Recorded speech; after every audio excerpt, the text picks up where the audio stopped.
जय श्री राम भक्तों। आज हम बात करेंगे भक्ति के मार्ग की सबसे बड़ी जो बाधा है उसके बारे में।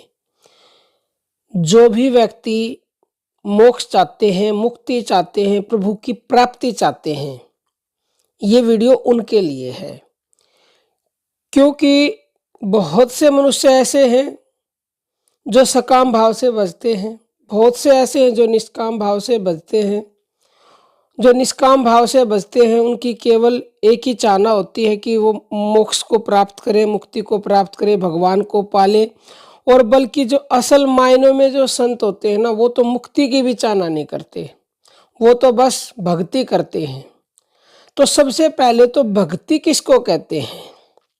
सांडिल्य सूत्र में ये लिखा हुआ है कि ईश्वर के प्रति अनन्य प्रेम को भक्ति कहते हैं। भागवत पुराण में कहा है कि वह प्रेम निस्वार्थ, निष्काम और निरंतर होना चाहिए। भगवान के प्रति अनन्य प्रेम होने को ही भक्ति कहते हैं। मतलब सिर्फ और सिर्फ भगवान से, केवल एक उसी से प्रेम करो, उसके अलावा और किसी से नहीं, किसी भी वस्तु की चाहना मत करो।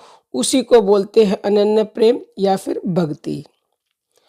अब देखो, अगर आप भगवान की भक्ति करते हो और आपकी इच्छाएं होती हैं, आप भगवान से प्रतिदिन मांगते हो, तो अगर आप भगवान से मांगते ही रहोगे तो जो आपने भक्ति की, नाम जप किया, उसके बदले में आपने अपनी इच्छा पूरी करवा ली, तो आपका संचय तो हुआ ही नहीं।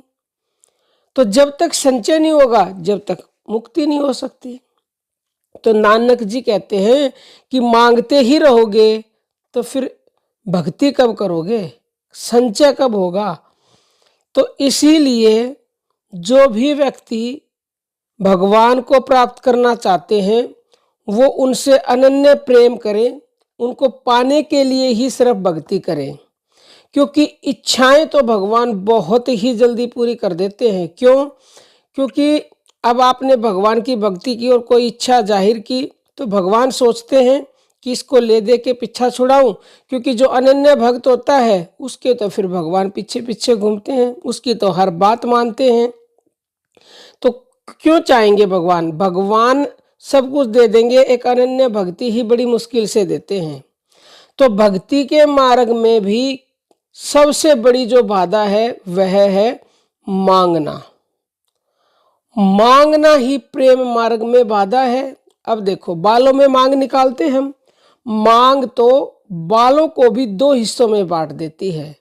जब इस हेतु से भक्ति की जाती है कि हे ईश्वर मुझे कुछ दे, तब वैदिक यज्ञ याग आदि काम्य कर्मों के समान ही कुछ ना कुछ व्यापार का स्वरूप बन जाता है।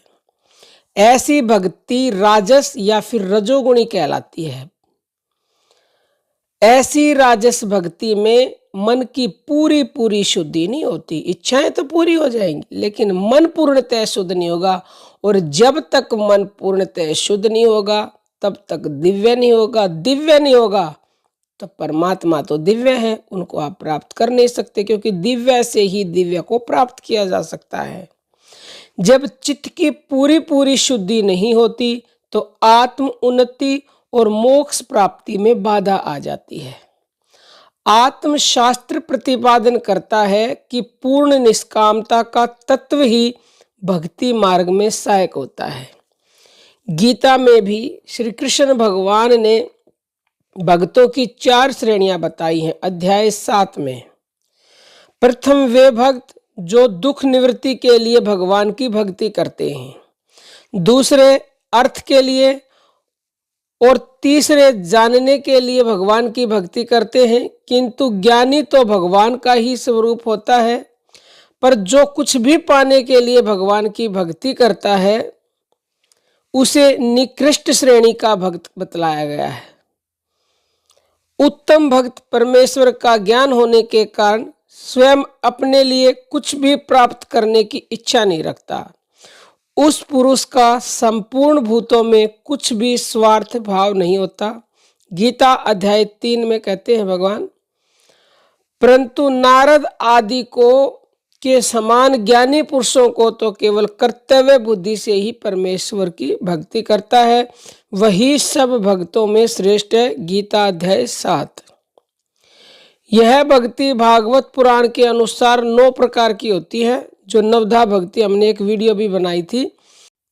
तो अब आप पर निर्भर है आपको किस प्रकार की भक्ति करनी है। अगर ईश्वर को पाना चाहते हैं तो आप किसी भी फल की इच्छा ना करें, निष्काम भाव से भक्ति करें, फिर देखें किस तरह से आपकी आध्यात्मिक उन्नति बहुत शीघ्र होती है। और जब आप निष्काम भाव से भक्ति करेंगे तो ऐसा नहीं है वो आपकी इच्छाएं पूरी नहीं करेंगे, वो बिन मांगे ही आपको सब कुछ दे देंगे। वो सब जानते हैं। अगर बच्चा माँ से कुछ नहीं मांगता तो इसका मतलब ये नहीं कि माँ उसकी इच्छाएं पूरी नहीं करेगी। माँ सब जानती मेरे बच्चे को क्या चाहिए, उसके बोलने से पहले ही दे देती है। इसी तरह ईश्वर भी आपको बोलने से पहले ही सब कुछ दे देंगे, लेकिन निर्भर आप पर करता है किस तरह की आप भक्ति करते हैं। उसके नाम पर पूर्ण भरोसा रखिए और निरंतरता से भक्ति करते रहिए।